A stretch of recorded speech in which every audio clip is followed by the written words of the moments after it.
Hey folks, welcome back. So today, as you could probably tell from the title, we are working on building a maple syrup, well, actually a tree syrup evaporator here. And I got this thing moved here underneath the mill house. That way it's closer to electric and pneumatic and all that sort of stuff for working on it. And the plan for this is to, we're going to have to modify this a little bit so it's got a bit larger area on top. I want it to be big enough to fit a 2 by 4 foot pan on top of here. And that's going to make it come a little bit longer than the end here, well, to where this is currently. This will come a few inches further out. So that'll have to get kind of modified, welded out a bit further. We'll have to add on a smokestack, a chimney coming out the end there for the smoke. This side is going to be where the door is going to be. It's going to be kind of like a wood stove, except specifically for boiling sap. This side's flat, so this is where the door is going to go on this side. And as you can see, this side over here, I think, is kind of bowed out a little bit, so that wouldn't really work well for that. But yeah, a lot of stuff to do on this. But the first thing that I want to do is get all the stuff taken off of here that we don't need, which is this top part here. This is kind of rusted out. There's some stuff inside there. That all is going to come out of there as well, because that doesn't need to stay. So that's step one. So I've got this little guy here. This is a pneumatic chisel, and we're going to use this to get all these old rusted bolts off of here. I've already tested it on a couple of these and it seemed to work pretty well, and I think it should be a whole lot faster and easier than trying to use the angle grinder to cut these off.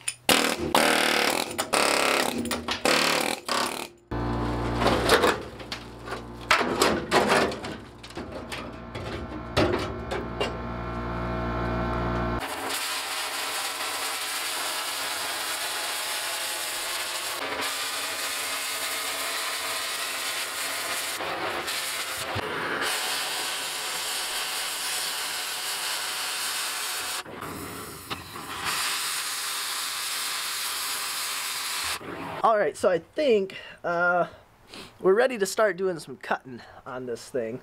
And not just cutting, you know, the interior stuff out of here, but the real deal cutting. And the first thing that I want to do is, I think you can kind of see this weird little thing coming down around like that. And it's the same over on this side as well. And these are going to get cut along those lines and then kind of bent out, so that this corner kind of continues out and then comes down like that, and on each one of these sides. And then that will give me a full 2 by 4 foot kind of flat area on top of this boiling pan here. The reason I'm going to do this first is because since these have to kind of get bent out and around there, I think it'll be best if everything else is still intact to give this whole thing more structural support for really pulling on this stuff and trying to get that straightened.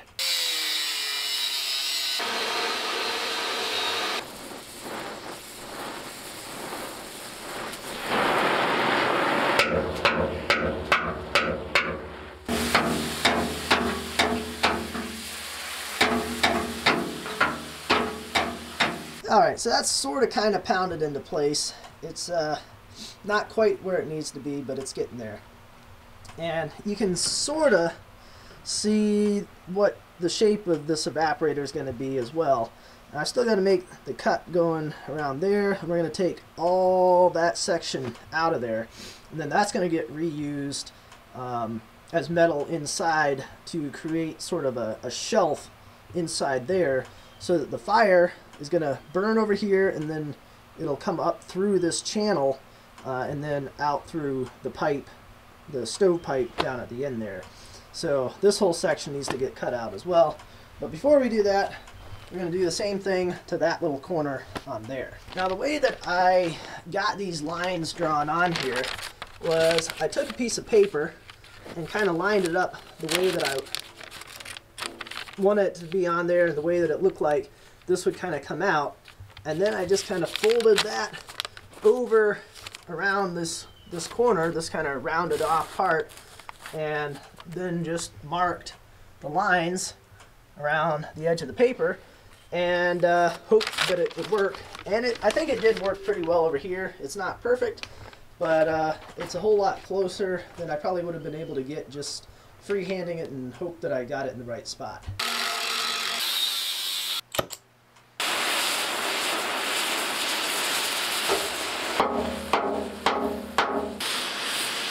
So I think the next thing I'm going to do is cut out this section right here.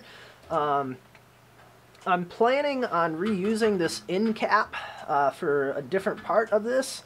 So I'm going to make a cut, I think, along here and then here and here to get this part out. Before I cut this end part out, I want to put in some bracing in between here to help hold these two sides at the same distance and make sure that stays nice and rigid. So we'll do a little bit of that before we start cutting anything more out of here. But I'm really low on acetylene, so I don't think I'm going to be able to cut all the rest of this part out of here with what I've got left.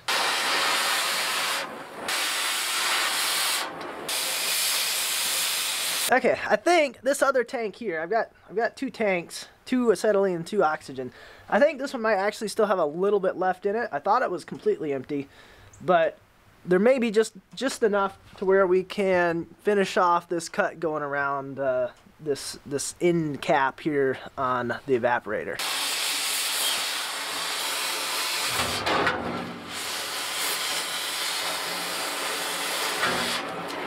So I'm thinking I might as well just go ahead and keep on cutting until I run out on this one.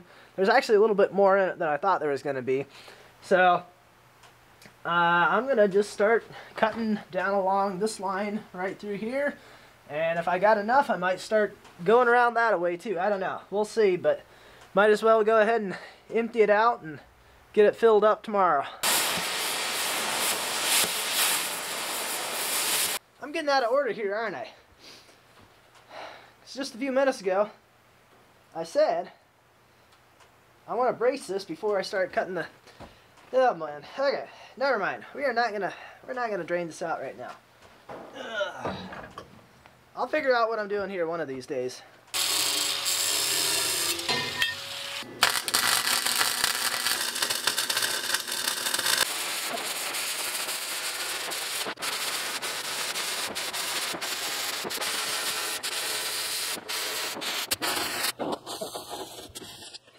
I think that's it. Alright, well, I got a new oxygen tank, got that swapped out, and I got another acetylene tank over here swapped out this morning. So we got some gas. Probably could find a better way to say that.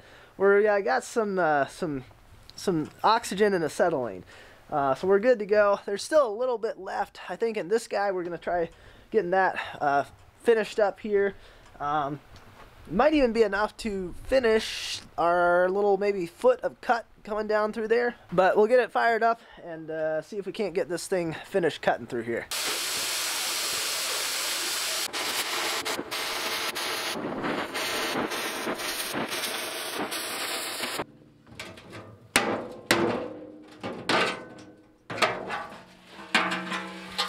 Totally looks like an evaporator, doesn't it?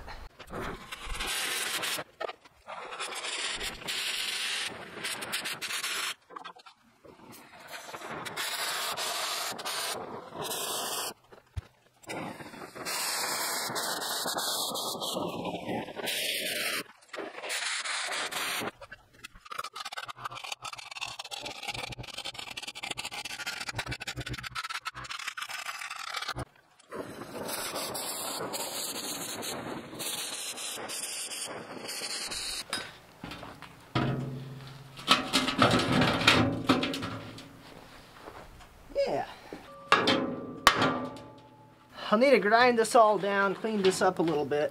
That's going to be a pain probably to try welding because it's got a pretty good gap in there, but I think it'll work. It's starting to take shape.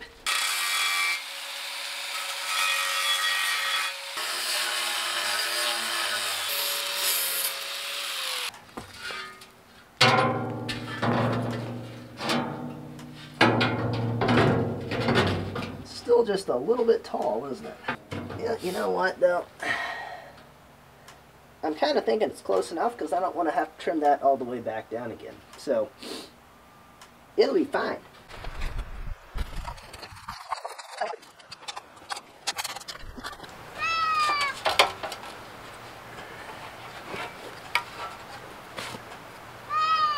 What?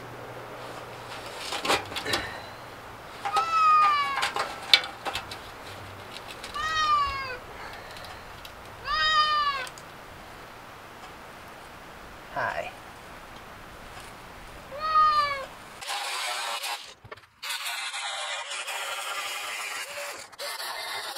Alright, well I did a little test fit of this piece in here and it seems to fit in fairly well. Also, I don't think I showed it, but when I was working on this last, I tacked in that kind of in piece underneath here that's this side of the firebox. Now, I've got a strap on here because this wasn't quite square. I'm guessing when I made all these cuts on here, it kind of torqued just a little bit and it was out, so I put the strap on to kind of hold that in place. And then I think the next thing that I want to do is probably fully weld this front cap on there, because that's a lot of weld that's going to go in there. And I think maybe once that's in, that should hold it square as long as this is on here. And once that's in, then I can weld in this little floor plate in there next.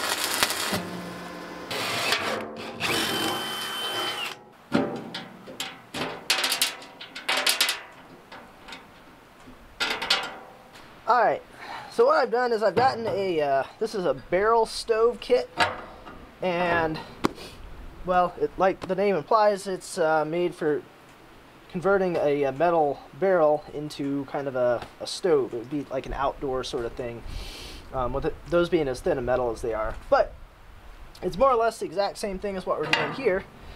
And so what we need to do is, now that I've got this in place, and I know where the door is going to go, we need to come in here and cut out this part so that we can load in wood through the front here.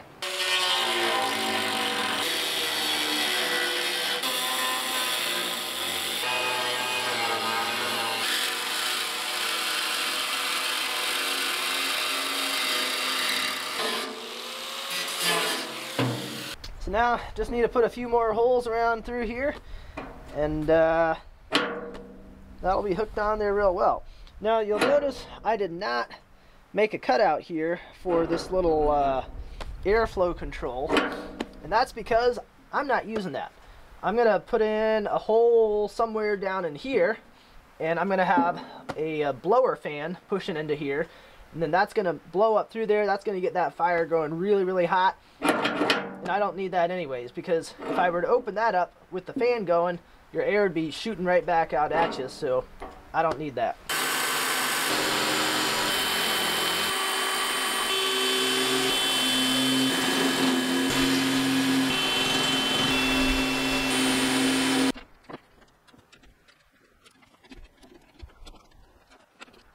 Alright, well, as you can see, we got this thing flipped upside down, and next up, we're going to get these legs attached to the bottom of our burn chamber.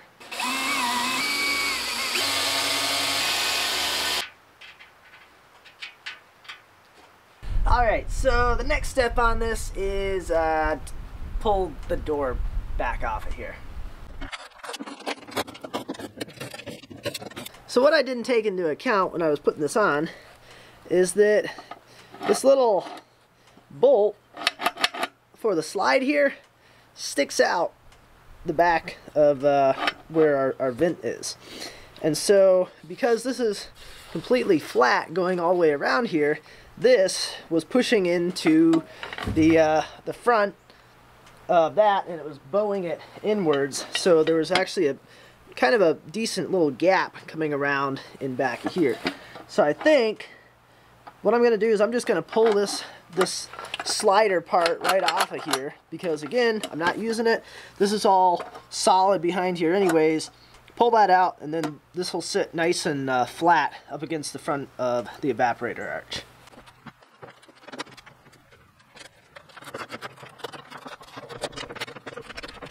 Alright, so it may seem like I'm doing this in kind of a weird order, but I think it's going to be easier this way, maybe. The next thing that I want to cut out is this section right here. And this is what's going to lead into this thing right here. So our flange that has, or connects our stovepipe coming up out of here. It's also got the damper in there as well. And again, because this is a barrel kit, that's got a curve on it like that. So that's why we're going with this, because it's already got a curve and it matches pretty close to what this thing has.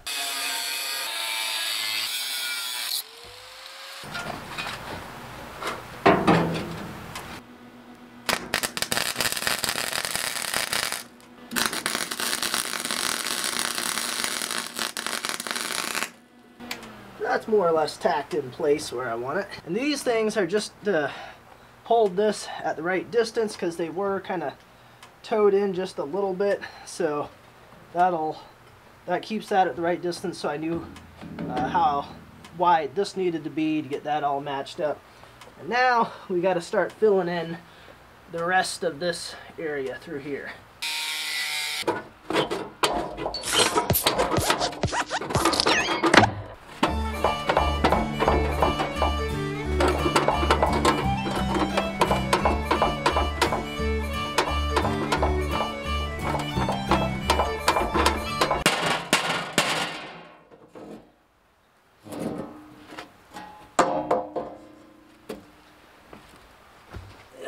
Alrighty, let's see how bad of a job I did cutting this thing.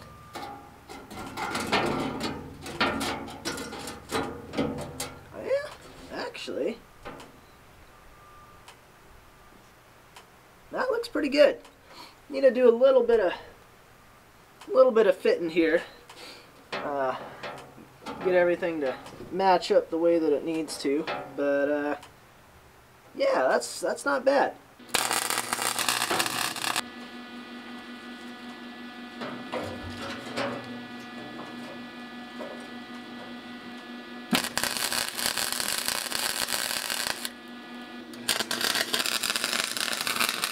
Alright, so here's where we're at so far. Got our arch on, we got these little two triangular sections filled in, we got our plate underneath there that's going to kind of direct the smoke and flame to kind of, once it comes through this channel area underneath our pan, it'll kind of go zoop and bring it up.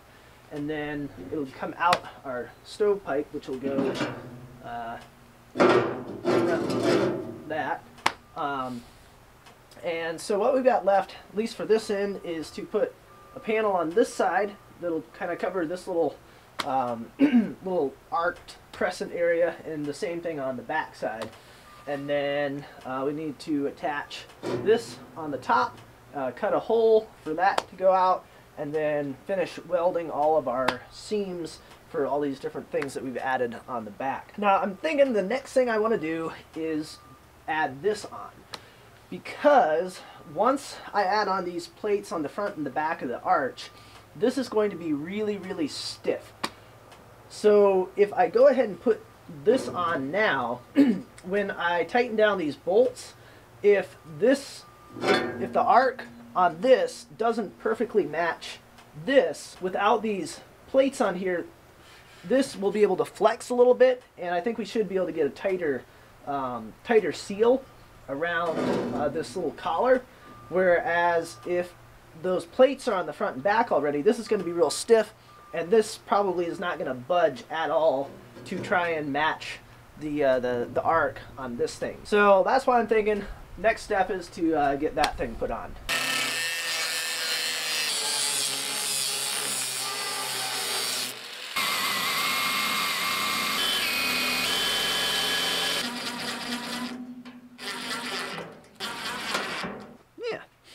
pulled that right into place.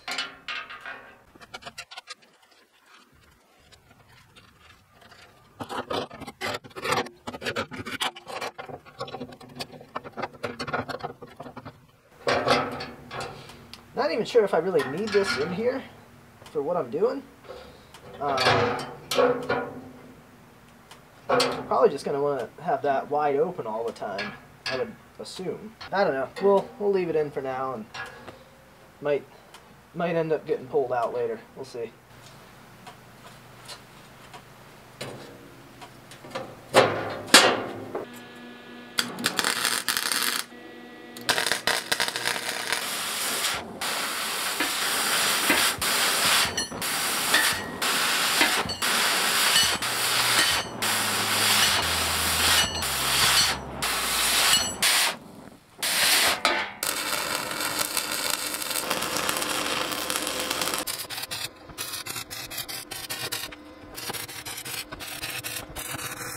Alright, so I got a grate in there that hopefully should do what I need it to do. We might have to go back and modify something with that later, but it'll give me something to work with for the time being. And that is out of focus again. Why is it doing that? So the next thing we're going to do to this is, my opinion is that if you're going to go to the work of, I think it's the sun that's screwing it up. So my opinion on this is that if you're going to go to the work of building this whole thing, you might as well add in a forced draft system in here so that you can really get your fire going and get a good boil going on top of your evaporator arch. So what I've got here is, this is just a plain old blower fan. This was actually given to me because it wasn't working, and so I kind of tinkered around with it, and it's running just fine now. So that's going to be our source of our forced draft. And then what I'm going to do is, it's probably okay to just mount this right onto here, but I'm a little concerned that it might be too hot, too close to this thing if it's mounted right on there. So I'm going to offset it off from the front of the stove a little bit. And the way I'm going to do that is, I've got a couple pieces of angle cut to the same length. We're going to weld these two together along the edges here to make a box coming out like that. And then I've got a piece of flat that's going to go on the end of the box. I'm going to cut a hole in there. This is what the fan is going to mount to on there. It'll blow through the hole in here, down through our box channel. I can do it with one hand. Down through our box channel like that. That'll be welded on the front of there. There'll be a hole cut in there. And then what I might do is, on the inside of this, I may weld a little piece in there like this that's kind of angled up, so that when the air comes through here, it hits on this plate and it kind of directs it up towards the grate, up towards the fire up in here, instead of blowing straight out. Not sure if that'll really make a difference, but we may give that a go anyways.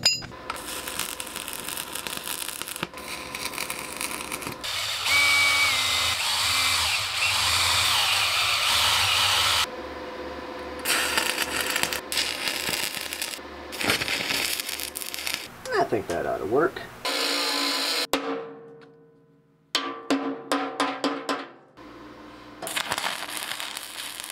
Let's just make sure this looks like it's going to line up all right on here.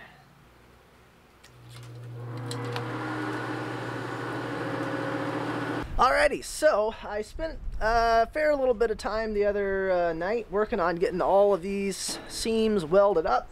So I think pretty much everything is done at this point as far as welding on the evaporator arch. Now, the next step, I think, is to start working on getting some fire bricks in here.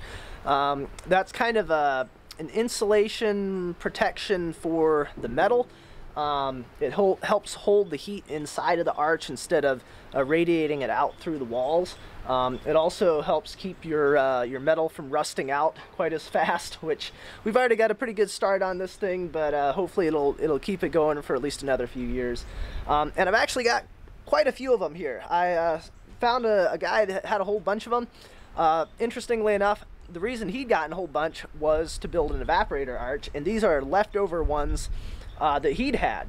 It was kind of funny because he said, well, what are you doing with these? I said, well, I'm actually building, you know, an evaporator arch for boiling syrup off. And he goes, no kidding, that's what I did too. So I got, I think, 80 of them exactly. That's what he had left over from when he did his project. He'd gotten a whole bunch from an old kiln or furnace or something that had closed down, so that's where he got them from, and then they've moved on to me now. But anywho, let's start getting some of these things laid in here and see how well they fit.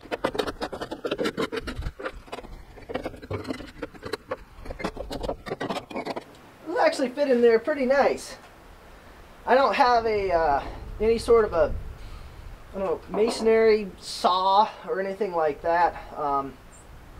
I could probably get a blade for maybe the circle saw or something to cut these, but at the moment I don't have any, so I'm just going to see how everything fits in here without having to do any cutting on any bricks. And then we might just do it that way for this year, and then if everything seems to work all right, maybe next year I'll work on getting stuff fit a little bit nicer in here. But for now, just kind of dry fit and see how it looks.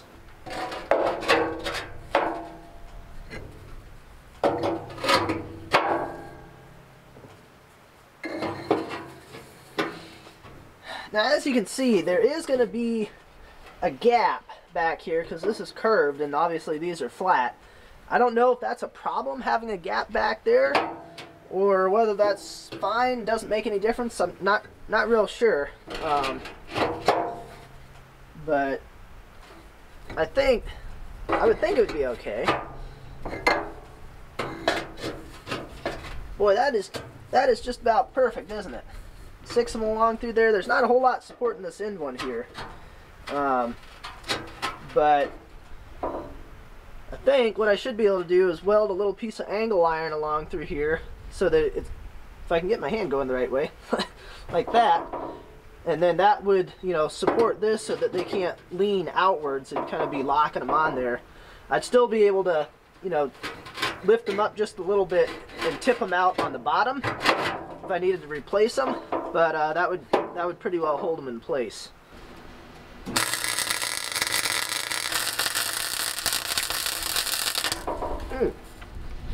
That's why you wear gloves.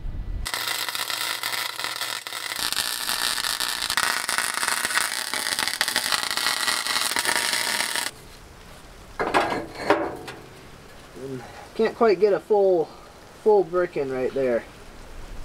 Have to cut something if we want to fill in that spot.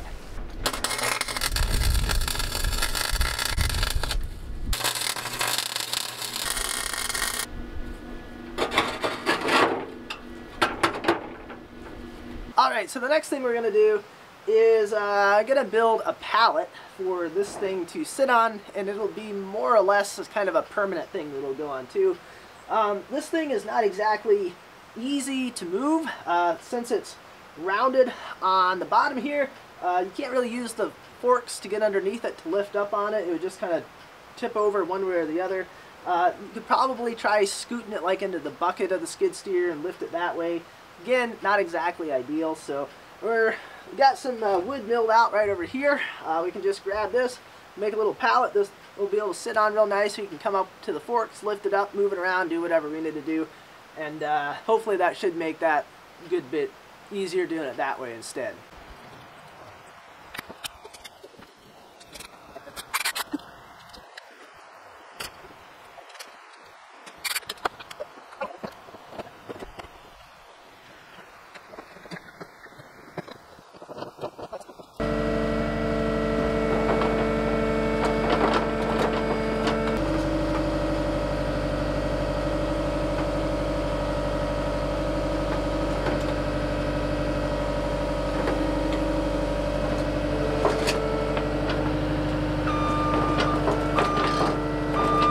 Alright, so the last thing we're going to do on this for now, until I get my pan that sits on top of here and we can kind of do a final fit on it, is I'm going to trim off all of this extra little angled part that comes off to the side. It's not really, a lot of it's not in great shape, especially down at this end, so that's worthless to keep it on there. I'm gonna put some angle iron, I think, going all the way around the edge. That's what the panels sit on, and it'll actually, I think, go the opposite direction, come in instead of out. So yeah, this is just kind of in the way. No point in keeping it on there. And once we get this off, then I think that's kind of it for this project for the time being.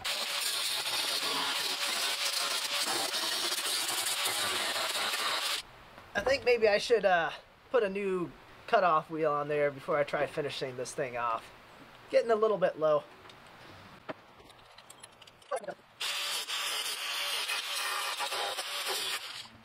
That looks a lot cleaner without those rusty side pieces on there. Still looks kind of rusty, but it looks a little bit less. Alrighty folks, well that is going to do it for the build for now. Like I said, we still got to put some angle iron on the top. That's what our panel set on. Pan's not in yet, so we can't do that quite yet. And then once I do that, I actually want to do a test fire with this, with just some water in the pan. And that way we can burn off any stuff that may be on any of the metal that's in here, kind of get everything cleaned off by fire. And then that way it's ready to go for when the sap starts flowing. So that is going to do it for today's video. As always, I appreciate you guys watching, and I will see you next time.